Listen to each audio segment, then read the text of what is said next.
Olemme täällä Kiovassa ulkoasiainvaliokunnan puheenjohtaja Jussi Halla-ahon kanssa. Tämä on teille toinen kerta sodan aikana vierailu täällä Ukrainassa. Mikä teidät tänne toi ja mitä on ohjelmassa? No, viime elokuussa vierailin täällä yhdessä Baltian maiden ulkoasiainvaliokuntien puheenjohtajien kanssa. Heillä on sellainen vakiintunut 3 hengen formaatti, johon minut sitten otettiin mukaan.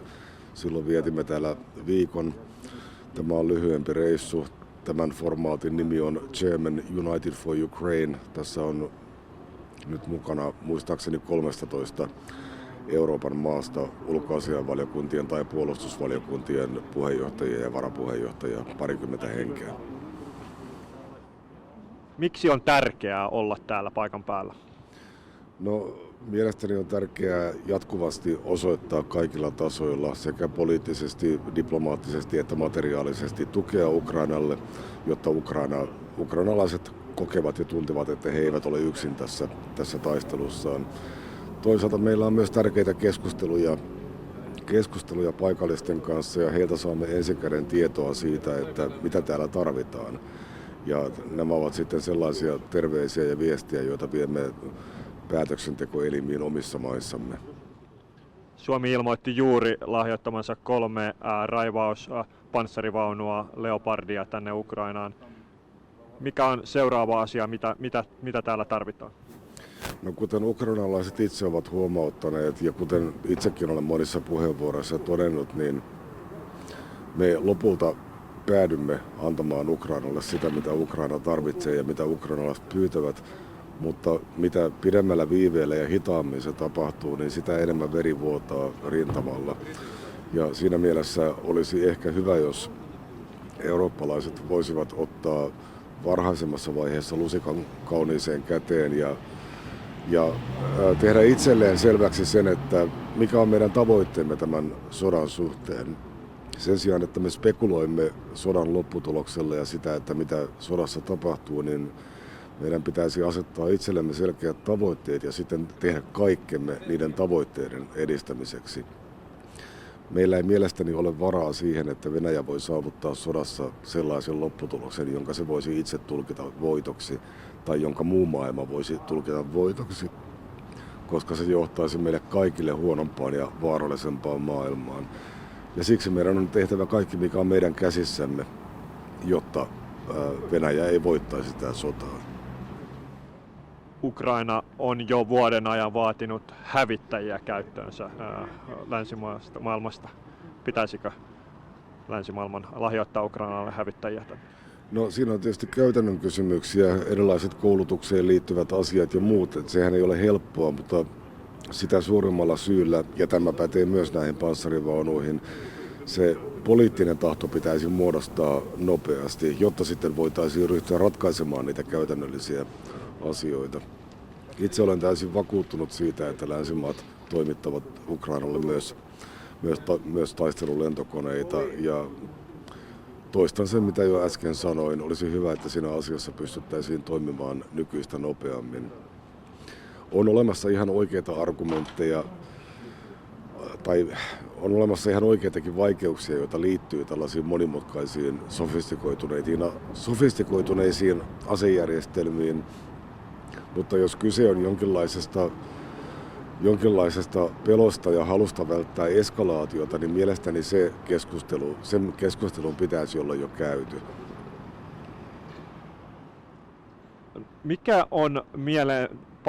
Mikä on muuttunut täällä Ukrainassa sen edellisen elokuun vierailun jälkeen? No, tietenkin kun sota kestää pitkään, niin yhteiskunta ja ihmiset tavalla tai toisella sopeutuvat niihin olosuhteisiin. Ja niin epänormaalia kuin sota onkin, niin siitä tietenkin tulee uusi normaali, jonka puitteissa yhteiskunta alkaa toimia. Yksi hyvä esimerkki on energiainfrastruktuuri, jota Venäjä on pyrkinyt systemaattisesti tuhoamaan viime syksystä lähtien. Venäjä on epäonnistunut energiasodan käynnissään täällä, niin kuin se on epäonnistunut myös Euroopassa energiasodan käynnissä. Ja tämä infrastruktuurin pommittaminen, no nyt voidaan tietysti kiittää myös epätavallisen lämmintä talvea, ja sen ukrainalaiset ovat kyllä maininneetkin, mutta se on sitten pakottanut ukrainalaiset löytämään sellaisia järjestelmiä, jotka eivät ole yhtä haavoittuvaisia. Täällä ollaan siirtymässä tällaisesta hyvin keskitetystä suurten tuotantolaitosten järjestelmästä hajautettuun järjestelmään, jonka vaurioittaminen on huomattavasti vaikeampaa. Tämä on ehkä yksi sellainen merkittävä sopeutuma näihin olosuhteisiin, ja nämä ovat pitkän tähtäimen ratkaisuja, ja sitä ukrainalaisetkin korostavat. Koska kävi tässä sodassa miten tahansa, niin Venäjä ei katoa naapurista mihinkään, ja on se riski, että vaikka venäläiset pystyttäisiin nyt työntämään rajojen taakse, niin Venäjä voi jatkaa sellaista terrorismin luonteista kiusantekoa hamaan tulevaisuuteen, jos mitään poliittista ja diplomaattista ratkaisua ei sitten sotilaallisen ratkaisun ohella löydetä tähän tilanteeseen. Ja tämä itse asiassa liittyy myös sitten Ukrainan NATO-pyrkimyksiin. Siihen suhtaudutaan myös hiukan pelokkaasti ja epäilevästi monissa Naton nykyisissä jäsenmaissa.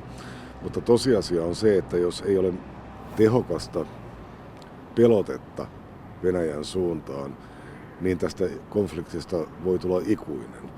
Ja tämä on mielestäni painavin argumentti sen puolesta, että Ukraina pitäisi hyväksyä Naton jäseneksi mahdollisimman pian, ja Ukrainalle pitäisi luoda selkeä polku myös EU-jäsenyyteen. Tällainen integroituminen länteen ja läntisten turvallisuusrakenteiden piiriin paitsi edistäisi Ukrainan omaa sisäistä myönteistä kehitystä, joka tekisi tästä yhteiskunnasta vahvemman, niin se myös loisi voimakkaamman pidäkkeen omilla turvatakuillaan Venäjän suuntaan ja mahdollistaisi jonkinlaisen vakaan rauhan. Eli Ukrainan NATOon ja sitä kautta tälle sodalle päätös, onko se teidän resepti? No, sotaan ei varmaankaan nyt saada ratkaisua millään muulla kuin sotimalla, mutta kun rauhantyötä tehdään, niin huomioni pitäisi olla pelkästään käynnissä olevan sodan lopettamisessa, vaan myös tulevan sodan estämisessä. Ja kyllä täällä ymmärretään se, että jos nyt saavutettaisiin jonkinlainen tulitauko venäläisten kanssa, niin venäläiset käyttäisivät sen varustautumiseen ja valmistautumiseen, ja tämä sota alkaisi uudestaan muutaman vuoden viiveellä. Ja länsimaissa on tietysti väläytelty myös jotain vaihtoehtoisia turvatakuita, joihin sitten yksittäiset maat tulisivat mukaan, mutta tätä yritettiin jo 90-luvulla, kun Ukraina suostui luopumaan alueellaan olevista ydinaseista ja sai vastineeksi turvatakuut Yhdysvalloilta, Britannialta, Venäjältä.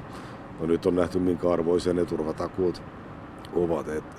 NATO on ainoa, joka pystyy tarjoamaan uskottavaa kollektiivista turvallisuutta ja uskottavan pidäkkeen, sellaisen, jota Venäjäkin kunnioittaa.